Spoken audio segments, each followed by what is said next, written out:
తెనాలిలో పోయినప్పుడు చీఎం చీఎం అని జనాలు అరుస్తుంటే మా పిచ్చోడు మా హాఫ్ టికెట్ అది సీఎం అనుకున్నాడు. తిక్కడా తిక్కనాయాలా, అది సీఎం కాదురా చీఎం. చీఎం అంటే నిన్ను చీ కొడుతున్నారనే విషయం జగన్మోహన్ రెడ్డి మన హాఫ్ టికెట్ గుర్తుపెట్టుకోవాలని కూడా మనవి చేస్తా ఉన్నా.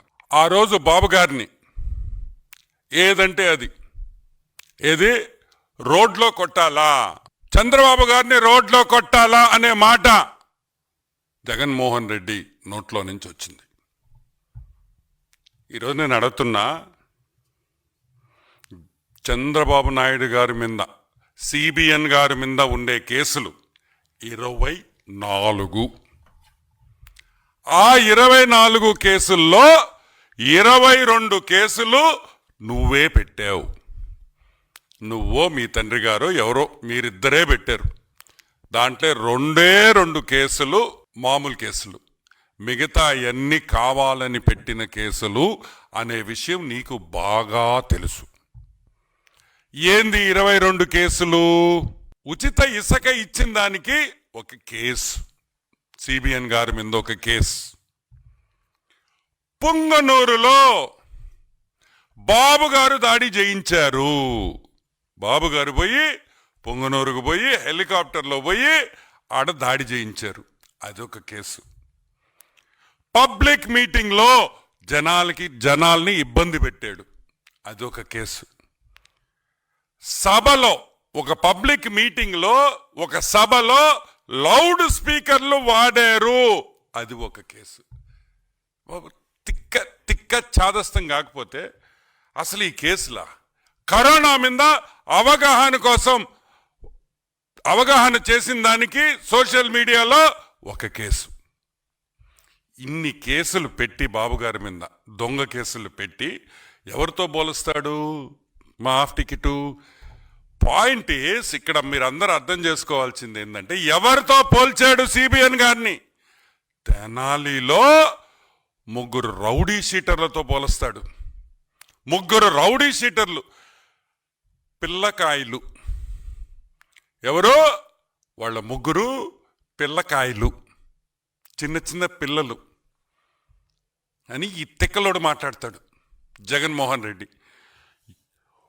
ఒకడు 1 కేజీ గాంజాతో దొరికాడు. 1 కేజీ గాంజాతో దొరికినోడు పిల్లోడంట, చిన్న పిల్లోడు. ఒక అమ్మాయి ఒక ఆటో డ్రైవర్ మీద దాడి చేస్తే వాడు చిన్న పిల్లోడు. ఒక అమ్మాయిని రేప్ చేయబోతే వాడు చిన్న పిల్లోడు. ఒక ఆటో దొంగలిస్తే పట్టుకుంటే వాడు చిన్న పిల్లోడు. ఒక పోలీస్ కానిస్టేబుల్ మీద హత్యా ప్రయత్నం చేస్తే వాడు చిన్న పిల్లోడు. వాళ్ళ కోసం మా తిక్కలోడు వాళ్ళ కోసం తెనాలికి పోయి పరామర్శిస్తాడు. పరామర్శించింది కాకుండా చంద్రబాబు నాయుడుతో పోలుస్తాడు. ఈరోజు నేను అడుగుతున్నా, 1 సంవత్సరం అయింది నువ్వు ఓడిపోయి. ఈ సంవత్సరంలో అయినా మందులు తీసుకొని బాగవచ్చు కదా? ఈ సంవత్సరం అయిన తర్వాత అన్నా మందులు తీసుకొని బాగవచ్చు కదా? ఏమైంది జగన్మోహన్ రెడ్డి నీకు? నువ్వు మారవా? ఎవరితో ఎవరిని పోల్చాలో కూడా తెలియదా? గాంజాయి, అమ్మాయిల్ని రేపు, పోలీస్ కానిస్టేబుల్ హత్యా ప్రయత్నం చేస్తే వాళ్ళు చిన్న పిల్లకాయలు. నువ్వేంద్రే? ఈరోజు మేము అడుగుతున్నాం, నువ్వేంద్రే అని అడుగుతున్నాం. నువ్వు కూడా చిన్న పిల్లకాయడివా? నువ్వు కూడా ఒక చిన్న పిల్లకాయవా? వాళ్ళ కోసం తెనాలికి పోయి చీఎం అన్నారు, అన్నారు. ఏమైనా అర్థం ఉందా అని అడుగుతున్నా. అమ్మాయిని రేప్ చేసి ఒక పోలీస్ కానిస్టేబుల్ మీద హత్యా ప్రయత్నం చేస్తే పోలీసు వాళ్ళని తిడతావా? దొంగ కేసులను పెడతావా? చెప్తావా? కొన్ని కేసులు నీ సమయంలోనే జరిగినాయి. నువ్వు ఒక రౌడీ షీటర్ అని మీ వాళ్ళే నీ హయాంలోనే అతని మీద కేసులు పడ్డాయి. ఎంత పెద్ద లిస్ట్ ఉంది వాళ్ళ మీద. ఈరోజు ఒకటే అడుగుతున్నాం జగన్మోహన్ రెడ్డిని. సింపుల్ ఫ్యాక్ట్ ఏంటంటే, నువ్వు చెప్పినట్టు చంద్రబాబు నాయుడిని రోడ్లో ఈ కేసుల కోసం కొట్టాలంటే నిన్ను దేంతో కొట్టాలి అని అడుగుతున్నాం. ఈ రోజు నిన్ను దేంతో కొట్టాలి? చెప్పుతో కొట్టాలా? చెప్పుతో కొట్టాలా?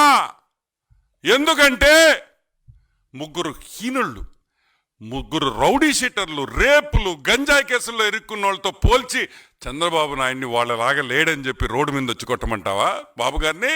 ఈరోజు మేము అడుగుతున్నాం, నీ గురించి మాట్లాడతాం, వాళ్ళ గురించి పక్కన పెట్టు. 31 కేసులు ఉన్నాయి నీ మీద. ఈడీ కేసులు 7, సిబిఐ కేసులు 11. ఇప్పుడు నిన్ను దేంతో కొట్టాలి అని అడుగుతున్నాం. చెప్పుతో కొట్టాలా లేదా నువ్వే చెప్పని అడుగుతున్నావు.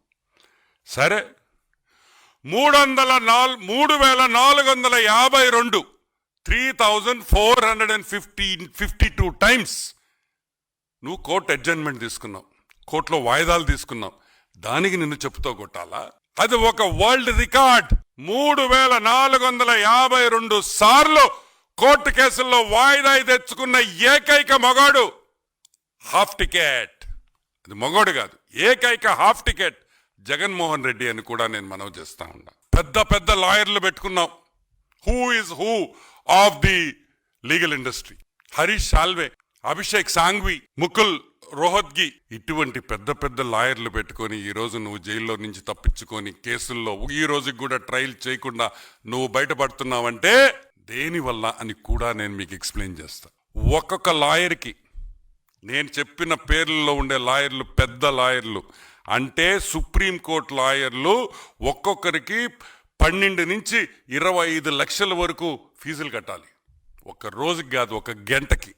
ఒక రోజైనా ఒక గంట అయినా ఒక్కసారి కోర్టుకు వస్తే ఒక సుప్రీంకోర్టు పెద్ద లాయర్ సుప్రీంకోర్టుకి నీ కేసు మీద వస్తే 12 నుంచి 25 కోట్ల వరకు, 25 లక్షల వరకు వాళ్ళ ఫీజు ఉంటాయి. ఈరోజు నేను అడుగుతున్నాను, ఈ రోజుకి ఆల్మోస్ట్ మా లెక్క ప్రకారం 6,904 కోట్ల రూపాయలు, 3,904 crores ఈరోజు ఓన్లీ లీగల్ ఫీజ్లో జగన్ ఖర్చు పెట్టిన్నాడని మా అంచనా.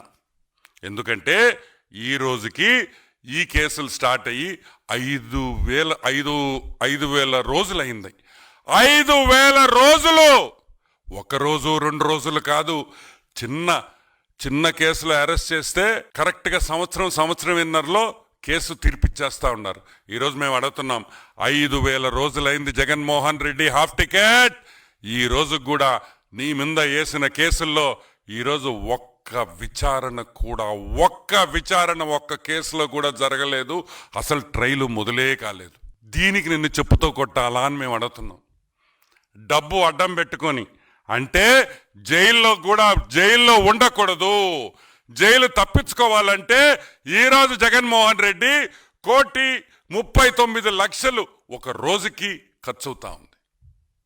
ఆయన ఖర్చు పెట్టిన డబ్బులకి ఆయన ఇన్ని రోజులు బయట జైలుకి పోకుండా ట్రయల్ లేకుండా ఆపేడంటే రోజుకి 1,39,00,000.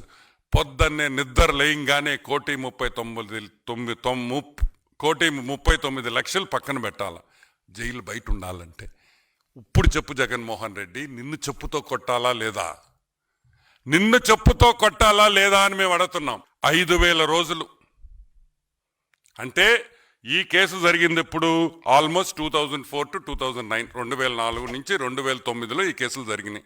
ఈరోజు మేము అడుగుతున్నాం, ఆ రోజు సాక్షుల వయసు ఎంత? ఆ రోజు సాక్షుల వయసు యావరేజ్గా 50 నుంచి 55 ఏళ్ళు వేసుకుంటాం. ఈరోజు ఎంత? ఆల్మోస్ట్ 68 years, 68 ఏళ్ళకి వచ్చేసారు సాక్షులు. ఏమి గుర్తుంటాయి 5,000 రోజుల తర్వాత అని అడుగుతున్నాం. సాక్షులు కొంతమంది చనిపోయారు అంటే నీ డబ్బు అడ్డం పెట్టుకొని నువ్వు తప్పు చేయకపోయి ఉంటే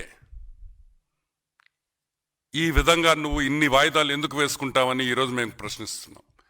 నువ్వు బాబు గారి గురించి మాట్లాడతావా? నువ్వు నీతి నిజాయితీ గురించి మాట్లాడతావా? ఇన్ని కేసులు పెట్టుకొని ఇన్ని వేల కోట్లు నువ్వు ఖర్చు పెడుతూ చంద్రబాబు నాయుడిని రోడ్డు మీద కొట్టాలా? నిజంగా ఏవైనా అర్థం ఉందా అని కూడా మేము అడుగుతున్నాం.